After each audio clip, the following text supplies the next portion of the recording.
Pacific Capital. Always love having Peter on the show. Want to talk to him about the Fed meeting kicking off, talking about oil, its impact on the markets. Of course, we'll mention gold. Peter, great to have you on the program. Hey, great to be back. And, you guys are missing the big picture when you're looking about oil, because this is not an oil story. Right? Oil is not the only market that's been floating on a sea of cheap money. Right? It's QE that propped the oil price up in the first place. But quantitative easing propped the stock market up in the U.S., the real estate market. Right. It's created this phony recovery. And so oil prices are going down, but stock prices, real estate prices are going to come down for the same reason, right? We are headed back to recession. The market is pricing in an end of quantitative easing, and all of these assets that the Fed inflated are going to deflate. Peter, right? Until the Fed comes back with QE4. Yeah. You bring up some great points, and actually, I'm not going to fight you today. I was speaking to Anthony Grisanti, who's obviously not on the show today, and he was saying the same thing this morning. We had this conversation about bubbles, and could we potentially sort of, be in the situation where another bubble has formed, and the decline that we're seeing in crude oil is going to pop the stock market bubble. Do you think that's what's happening here?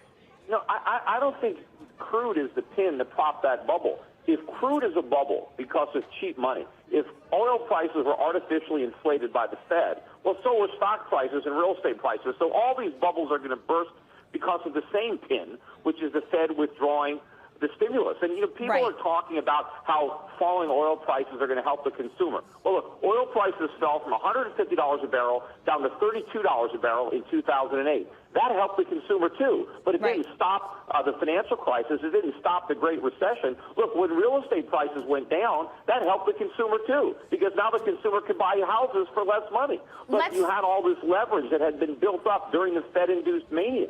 So the same thing is happening now, and you're whistling past the graveyard if you think what's happening is good news. Let's talk about the Fed tomorrow. Janet Yellen is going to give another press conference. There was, some speculation that she may sort of change some of the language as what, we've seen in the past few months. People are talking about rates being raised potentially next year. Now they're saying they don't think the Fed can raise rates. What are you expecting to hear from her tomorrow? Well, I've been expecting the Fed to backtrack from its talk about rate hikes. I mean, I know it's all bluff. I know they can't raise rates, so they'd bring about a worse financial crisis than 2008. But the Fed can't admit that, so they have to pretend that they can raise rates so they can keep this whole con game going. They have to keep a bid in the dollar by pretending that they actually have an exit strategy. But I've been saying all along that if they actually tapered, they would have to have an excuse to untaper. Maybe this is going to be it. I don't know when they're going to tip their hat. But they're going to have to come clean about launching QE4, because if they don't do it, we're going to have a much worse recession and a much worse financial crisis than the one we had in 2008, 2009. Right, but I'm sure it takes a few more meetings before, they potentially get to that level if it is something that they are potentially considering. But I want to shift gears and talk about gold for a moment, because it seems like the perfect storm for gold. We've had this conversation before.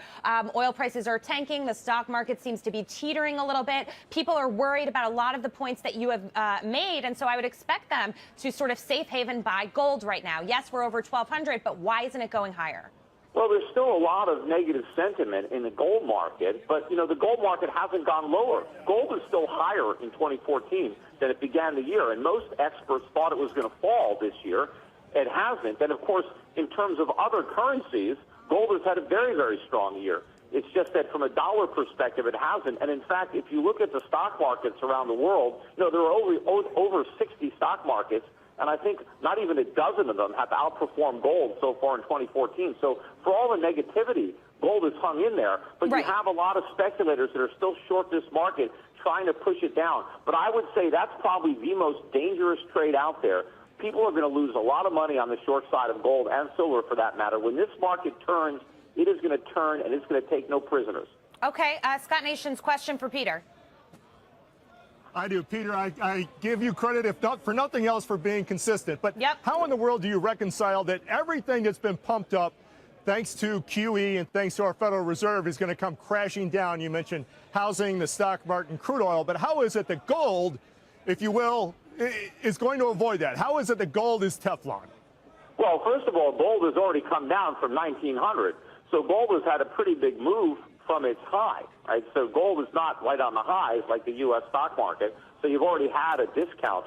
But we have printed a lot of money, and I believe the Fed is going to come back with QE4. If I didn't think QE4 was coming, if I actually believed that Janet Yellen was going to raise interest rates and shrink its balance sheet the way she pretends she's going to do, then I would be bearish on gold. But I would be more bearish on some of these other assets, which I think would fall even harder than gold. It's because I know that the Fed is bluffing. It's because I know they have no exit strategy, because exit is impossible. They're going to do QE4.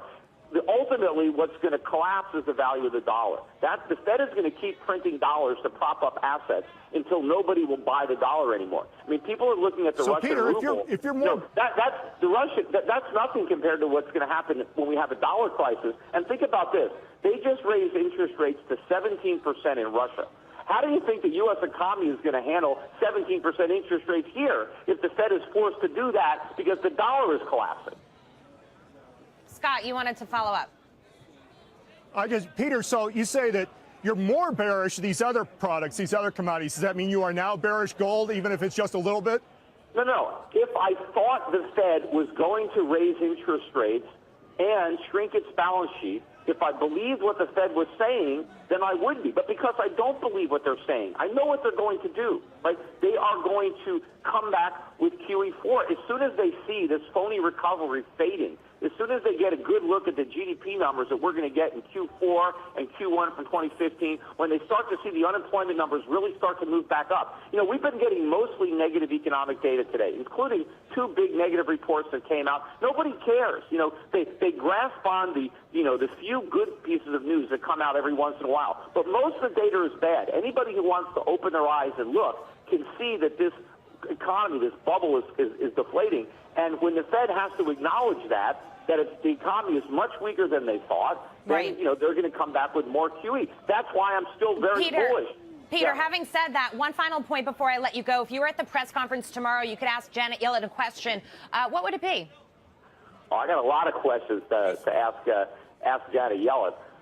But, I don't know that she could answer them. I mean, there's a big difference between Janet Yellen and, let's say, Alan Greenspan. Alan Greenspan, I think, actually understood economics and understood sound money. That's why he's now saying that QE was a failure and he's saying people should buy gold. I think Janet Yellen has been so brainwashed in Keynesianism her entire life that, she actually thinks what she's doing is going to work.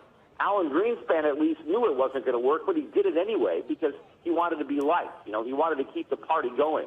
Right. But Janet Yellen doesn't understand any of these concepts, and I think it's very dangerous to have her as the Fed chairman going into what is going to be a very, very difficult period for America. Okay. All right, Peter Schiff, great to have you on the program today. And as Scott said, always consistent.